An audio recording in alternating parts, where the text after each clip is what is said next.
देखो यार, अगर तुम लोग सीएम पंक के फैन हो तो ये वीडियो तुम्हारे लिए होने वाली है, क्योंकि गाइज एईडब्ल्यू में सीएम पंक के हील टर्न को लेकर एक मेजर प्लान रिवील हो चुके हैं। कोडी रोड्स के एईडब्ल्यू को लीव करने को लेकर ट्रिपल एच ने एईडब्ल्यू को मॉक कर दिया है। एईडब्ल्यू के ऑल इन पेपर व्यू के बाय रेट को लेकर बैक स्टेज से काफी बड़ी अपडेट आ रही है। एईडब्ल्यू के ऑल इन पर आंद्रादे किसको फेस करेंगे, आंद्रादे ने फाइनली ये रिवील कर दिया है। एईडब्ल्यू डायनामाइट और एईडब्ल्यू का कोलिजन शो पहली बार आमने सामने होने वाला है। तो गाइज वहीं कात्सुयोरी शिबाता के एईडब्ल्यू और एनजेपीडब्ल्यू में फ्यूचर को लेकर बैक स्टेज से बहुत ही शॉकिंग रिपोर्ट सामने आ रही है। तो गाइज चलिए बिना किसी देरी के शुरू करते हैं इस वीडियो को। और गाइज सबसे पहले बात करेंगे दी अमेरिकन नाइटमेयर कोडी रोड्स की। वेल गाइज अगर आप लोग कोडी रोड्स के हार्डकोर फॉलोअर हो तो गाइज आप लोग को ये बात डेफिनेटली मालूम होगी। इस हफ्ते डब्ल्यूडब्ल्यूई के द्वारा कोडी रोड्स का एक डॉक्यूमेंट्री सीरीज रिलीज किया गया है, जहां पर कोडी के इस डॉक्यूमेंट्री सीरीज के अंदर कोडी रोड्स के पूरे रेसलिंग करियर को दिखाया गया है। और गाइज यही कोडी के इस डॉक्यूमेंट्री सीरीज के अंदर कोडी रोड्स के एईडब्ल्यू के अंदर भी करियर को शो किया गया है। और गाइज यही अब कोडी के इस डॉक्यूमेंट्री सीरीज के अंदर जब कोडी रोड्स से ये बात की गई कि कोडी ने एईडब्ल्यू को क्यों लीव किया, तो गाइज यहाँ पर कोडी का ये कहना है कि कोडी रोड्स कभी भी किसी को भी ये नहीं बताएंगे कि कोडी ने एईडब्ल्यू को क्यों लीव किया था। बट गाइज कोडी ये कहना चाहेंगे कि कोडी ने उनके पर्सनल रीजन की वजह से एईडब्ल्यू को लीव किया था। और गाइज यहाँ पर कोडी रोड्स का हमेशा से सपना डब्ल्यूडब्ल्यूई के अंदर वर्ल्ड चैंपियन बनना था, इसीलिए कोडी रोड्स ने उनके सपने को पूरा करने के लिए डब्ल्यूडब्ल्यूई के ऊपर उनका रिटर्न किया। बट गाइज यही कोडी के इस डॉक्यूमेंट्री सीरीज के अंदर ट्रिपल एच का भी एक प्रोमो आता है, जहां पर ट्रिपल एच के प्रोमो के अंदर ट्रिपल एच एईडब्ल्यू कंपनी को बुरी तरह से मॉक करते गए। और गाइज ट्रिपल एच उनके प्रोमो में ये कहते गए कि कोई भी रेसलर दूसरी कंपनी का वर्ल्ड चैंपियन नहीं बनना चाहेगा। और गाइज यहां पर इसीलिए कोडी रोड्स ने सेकेंडरी रेसलिंग कंपनी को छोड़ के नंबर 1 रेसलिंग कंपनी के ऊपर उनका रिटर्न किया, ताकि वो नंबर 1 रेसलिंग कंपनी के ऊपर वर्ल्ड चैंपियन बन पाए। और गाइज बेसिकली यहां पर ट्रिपल एच के इस प्रोमो के अंदर ट्रिपल एच एईडब्ल्यू कंपनी को सेकेंडरी रेसलिंग प्रमोशन कह के एईडब्ल्यू कंपनी को मॉक कर रहे थे, जो कि मेरे हिसाब से बिल्कुल ही सही बात है, क्योंकि गाइज इससे पहले भी एईडब्ल्यू और एईडब्ल्यू के रेसलर्स के द्वारा डब्ल्यूडब्ल्यूई को काफी बार मॉक किया गया है। और गाइज ये बात तो कोई भी डिनाई नहीं कर सकता है कि डब्ल्यूडब्ल्यूई एईडब्ल्यू से बहुत ही बड़ी कंपनी है। वेल गाइज ये तो बात हुई कोडी रोड्स और ट्रिपल एच की, बट ये फिलहाल बढ़ते और बात करते हैं एईडब्ल्यू डायनामाइट और एईडब्ल्यू कोलिजन की। वेल गाइस और बात करें यहाँ पर एईडब्ल्यू डायनामाइट और एईडब्ल्यू कोलिजन की, तो गाइस ये बात तो हम सभी लोगों को मालूम है, जब से एईडब्ल्यू कोलिजन शुरू हुआ है तब से एईडब्ल्यू हफ्ते में 2 दिन लाइव शो कर रही गए, जहां पर वेडनेसडे नाइट पर एईडब्ल्यू के डायनामाइट शो के बाद एईडब्ल्यू हर सेट को उनका कोलिजन शो कर रही गए। बट गाइज अब यहाँ पर पहली बार एईडब्ल्यू का डायनामाइट शो और एईडब्ल्यू का कोलिजन शो सेम डे पर सेम बिल्डिंग में होने वाला है, क्योंकि गाइज यहाँ पर एईडब्ल्यू कंपनी के ऑल इन पेपर व्यू के लिए अब एईडब्ल्यू कंपनी ने कोलिजन को टेप्ड कर दिया है। वेल गाइज ये मालूम है कि एईडब्ल्यू रेसलिंग उनका ऑल इन शो 27 अगस्त को करने वाली है। गाइज क्योंकि अब AEW company all in pay per view को 27 अगस्त को कर रही है, तो गाइज इसीलिए सेम डे के ऊपर एईडब्ल्यू कंपनी कोलिजन को लाइव नहीं करा सकती है, क्योंकि गाइज 27 दिन को सैटरडे नाइट है। और गाइज अगर सैटरडे नाइट को AEW all in pay per view को कर रही है, तो guys AEW company same night के ऊपर कोलिजन को नहीं कर सकती है। और गाइज इसी रीजन की वजह से अब एईडब्ल्यू कंपनी ने ऑल इन के go home edition Collision show को डायनामाइट के साथ ही टेप करने का प्लान किया है, जहां पर इस हफ्ते एईडब्ल्यू ने फाइनली ये ऑफिशियल कर दिया है कि 23 अगस्त को एईडब्ल्यू के ऑल इन के go home edition live Dynamite show के बाद सेम अरीना के अंदर एईडब्ल्यू कोलिजन को टेप करेगी। और गाइज बेसिकली यहां पर 23 अगस्त को जो लोग एईडब्ल्यू के डायनामाइट को देखने आएंगे उन लोगों को करीबन 5 घंटे का टीवी शो देखने को मिलेगा, जहां पर एईडब्ल्यू कंपनी सेम अरीना के अंदर लाइव डायनामाइट शो को करने के बाद एईडब्ल्यू के कोलिजन के 2 घंटे के शो को टेप करेगी, और उसके बाद एईडब्ल्यू कंपनी 1 घंटे के रैम्पेज को भी टेप करेगी। और गाइज यहां पर सैटरडे नाइट के ऊपर ऑल इन होने के वजह से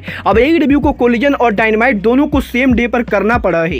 वेल गाइज यहां पर देखना बहुत ही दिलचस्प होने वाला है कि पहली बार एईडब्ल्यू के लॉकर रूम के अंदर जब सीएम पंक और एलीट दोनों होते गए, तो गाइज क्या होता है, क्योंकि गाइज इससे पहले फॉरबिडन डोर के ऊपर सीएम पंक और एलीट लॉकर रूम के अंदर थे। बट गाइज यहां पर क्योंकि स्कॉट बैंक अरीना बहुत ही बड़ा अरीना है, तो गाइज इसीलिए इन दोनों के बीच में कोई भी इंटरेक्शन नहीं हुआ था। बट गाइज क्योंकि इस बार एईडब्ल्यू के ऑल इन का go home edition Dynamite show AEW company Gas South Arena में कर रही है। तो गाइस देखना अब ये बहुत ही दिलचस्प होने वाला है कि 23 अगस्त को डायनामाइट और कोलिजन के रेसलर्स के सेम अरीना में होने के बाद AEW के बैक स्टेज पर क्या होता है। और गाइस AEW ऑल इन के गो होम एडिशन कोलिजन के टेप होने की वजह से कोलिजन के व्यूअरशिप पर क्या इंपैक्ट पड़ता है। बट गाइस जहां तक बात रही AEW के ऑल इन पेपर व्यू की, तो गाइस यहीं अभी हफ्ते AEW के ऑल इन पेपर व्यू के ब्रॉडकास्टिंग को लेकर बैक स्टेज से बहुत बड़ी रिपोर्ट आ रही है, जहां पर इस हफ्ते PWI इनसाइडर ने इस चीज को कंफर्म किया है कि AEW कंपनी उनके ऑल इन पेपर व्यू को ट्रेडिशनल बाई पेपर व्यू की तरह से ना करके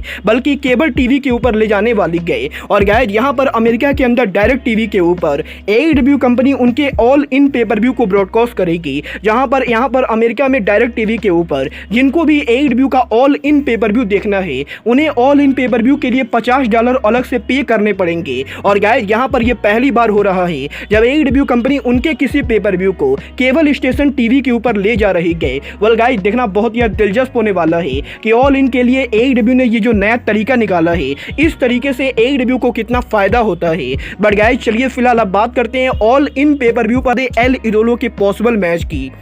और गाइस ये बात तो हम सभी लोगों को मालूम है कि आंद्रादे एल इडोलो इस समय AEW के कोलिजन पर हाउस ऑफ ब्लैक के साथ राइवलरी कर रहे हैं। और गाइस रिसेंटली कोलिजन पर आंद्रादे और बैडी मैथ्यू के शानदार लैडर मैच के बाद अब इस हफ्ते आंद्रादे एल इडोलो ने सोशल मीडिया के ऊपर ऑल इन के ऊपर ओपन चैलेंज कर दिया है, जहां पर आंद्रादे एल इडोलो का ये कहना है कि वो AEW के ऑल इन पेपर व्यू के ऊपर हाउस ऑफ ब्लैक के लीडर मलाकाई ब्लैक को फेस करना चाहते हैं। और गाइस वेम्बले स्टेडियम में ऑल इन के ऊपर आंद्रादे एल इडोलो मलाकाई ब्लैक को 1-on-1 मैच में रसल करना चाहते हैं। वेल गाइस यहां पर अब आंद्रादे एल इडोलो के इस ओपन चैलेंज के बाद मुझे इस चीज की 100% पॉसिबिलिटी लगती है कि टोनी खान बहुत ही जल्द इन दोनों के मैच को ऑल इन पर अनाउंस करेंगे। और गाइस फाइनली AEW के ऑल इन के ऊपर मलाकाई ब्लैक और आंद्रादे एल इडोलो आमने सामने होने वाले हैं। वेल गाइस देखना बहुत ही दिलचस्प होने वाला है कि टोनी खान ऑल इन पर कौन कौन से मैचेस बुक करते हैं। बट गाइस जहां तक बात रही टोनी खान की बुकिंग की, तो गाइस ये बात तो हम सभी लोगों को मालूम है कि CM पंक के AEW में रिटर्न होने से पहले बहुत सारे लोग ये स्पेकुलेट कर रहे थे कि CM पंक के AEW में रिटर्न होने के बाद CM पंक AEW में हील के तौर पर काम करेंगे। बट गाइस अब जबकि AEW के अंदर CM पंक की जगह रिकी स्टार का हील टर्न हो चुका है, तो गाइस यहीं इस हफ्ते CM पंक के हील टर्न को लेकर AEW के बैक स्टेज से इंटरेस्टिंग अपडेट आ रही है, जहां पर फाइटफुल सेलेक्ट ने इस चीज को कंफर्म किया है कि CM पंक उनके हील टर्न को लेकर पूरी तरह से ओपन है। और गाइस अगर AEW CM पंक को हील टर्न करने के लिए कहती गए तो CM पंक को इससे कोई भी प्रॉब्लम नहीं गए। बट गाइस यहां पर AEW के प्रेसिडेंट टोनी खान ये नहीं चाहते गए कि CM पंक AEW में हील टर्न करे। और गाइस यहां पर टोनी खान पर्सनली ये बिलीव करते गए कि CM पंक बेबी फेस रहकर AEW को ज्यादा प्रॉफिट दे सकते गए। और गाइस क्योंकि यहां पर टोनी खान ही नहीं चाहते गए कि CM पंक AEW पर हील टर्न करे, तो गाइस इसीलिए AEW के अंदर CM पंक फिलहाल तो उनका हील टर्न नहीं करने वाले गए। और गाइस फाइटफुल ने यह भी कंफर्म किया है कि AEW के लॉकर रूम के अंदर टोनी खान ये मेक श्योर करना चाहते गए कि किसी को भी CM पंक से कोई भी प्रॉब्लम नहीं हो। और गाइस टोनी खान ये मेक श्योर करना चाहते गए कि CM पंक को लेकर किसी तरीके की कोई भी नेगेटिव पब्लिसिटी ना हो, जिससे कि CM पंक के इमेज के ऊपर कोई भी इंपैक्ट पड़े। वेल गाइस आपको क्या लगता है, टोनी खान का CM पंक को जबरदस्ती बेबी फेस बनाना टोनी खान का सही डिसीजन है या नहीं? आप लोग मुझे कॉमेंट करके बताइए। बट गाइस चलिए फिलहाल आगे बढ़ते हैं और बात करते हैं NJPW के लेजेंडरी सुपरस्टार कात्सुयोरी शिबाता की। वेल गाइस ये बात तो हम सभी लोगों को मालूम है, इस समय शिबाता ROH रेसलिंग के अंदर प्योर चैंपियन है। और गाइस लगभग हर हफ्ते ROH रेसलिंग के वीकली शो के ऊपर कात्सुयोरी शिबाता रेसल करते जा रहे हैं। बट गाइस यहीं अब शिबाता के NJPW और AEW में फ्यूचर को लेकर एक बहुत ही इंटरेस्टिंग रिपोर्ट सामने आ रही है। वेल गाइस वैसे तो शिबाता ओरिजिनली NJPW के रेसलर्स हैं। और गाइस एक साल पहले शिबाता ने NJPW के अंदर एक बहुत ही लंबा कॉन्ट्रैक्ट साइन किया था। बट गाइस अब यहां पर यह रिपोर्ट सामने आ रही है कि NJPW कंपनी शिबाता को अपनी कंपनी पर यूज नहीं करना चाहती है। और गाइस NJPW के मेडिकल टीम का यह मानना है कि शिबाता NJPW के स्टाइल में रेसलर करने के लिए पूरी तरह से सही नहीं गए।